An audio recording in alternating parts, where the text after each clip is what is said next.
Here are Colombia's best destinations for outdoor enthusiasts. Starting off with number 4, Guatape, Medellin. Located near the metropolis of Medellin, Guatape can be reached in just a few hours by car. If you're able, however, I would recommend renting a motorcycle and taking the scenic route to get there. Riding to Guatape on motorcycle brings you through Colombia's quaint rural areas and lets you experience this beautiful country in an immersive way.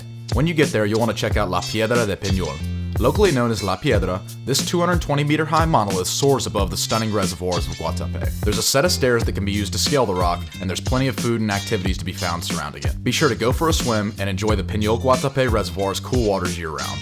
I'd recommend spending a day in Guatape if you're traveling through Medellin. Up next on this list, we've got number 3, Santa Marta. Santa Marta itself is an urban landscape, but the surrounding areas have such incredible nature I could not mention it. The largest of these nature areas is the Tayrona National Park, which features stunning blue water beaches and snorkeling. On the other side of the city, check out the small mountain town of Minca. There you'll find waterfalls, coffee farms, and one of the most diverse bird populations on planet Earth. To get around the areas surrounding Santa Marta, I'd recommend using a local guide service as some of the roads are hazardous to drive without a four-wheel drive vehicle. I'd recommend spending at least a few days in Santa Marta to be able to thoroughly explore the surrounding areas. Number 2 on my list is going to be San Gil de Santander. San Gil is absolutely amazing. Located about 3 hours from Bucaramanga, it's not exactly centrally located, but just the amount of activities it has makes it worth the hassle to get there. If you know anything about San Gil, you'll know it's best known for adventure sports. Some of these adventure sports include, first off, the tallest bungee jump in South America. This is not for the faint of heart. When you arrive, they get you to sign some paperwork before using a cable car to shuttle you to the jump platform. Once you're suspended 140 meters above the jungle canopy, you have 2 minutes to jump, but I'd recommend getting it over with sooner rather than later. The jump is absolutely exhilarating, but I found the most terrifying part was dangling from the rope waiting to be pulled up afterwards. Although scary, this is an incredible experience you cannot miss in San Gil. Another activity is canyoning. This is a really intricate obstacle course that zips you all over the mountains of San Gil. The obstacles get gradually higher, giving you increasingly stunning views of the surrounding landscapes. There are climbing obstacles, zip lines, rope swings, and the course finishes with rappelling off a super tall cascade. Canyoning is definitely an activity worth taking part in San Gil. In San Gil, you also can't miss out on paragliding over the Chicamocha Canyon.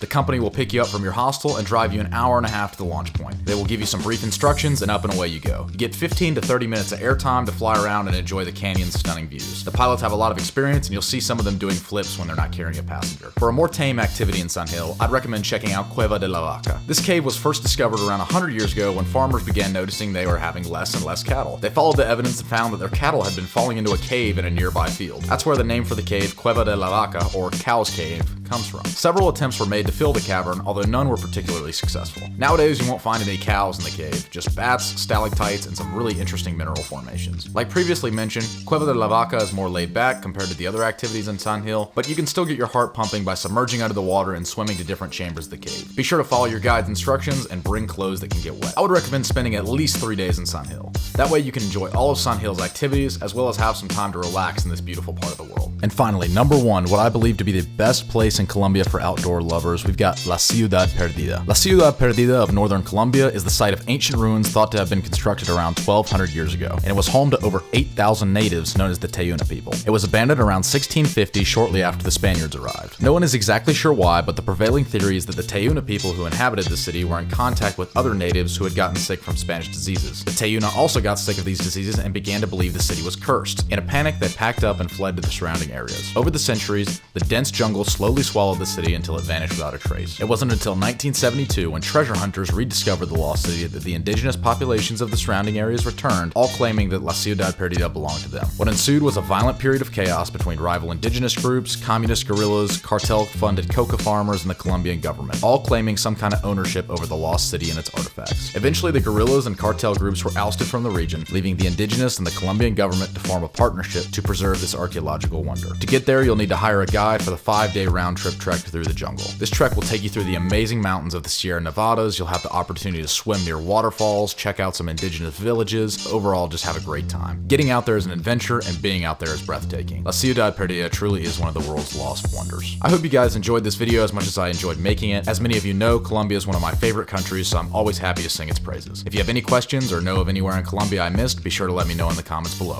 Peace.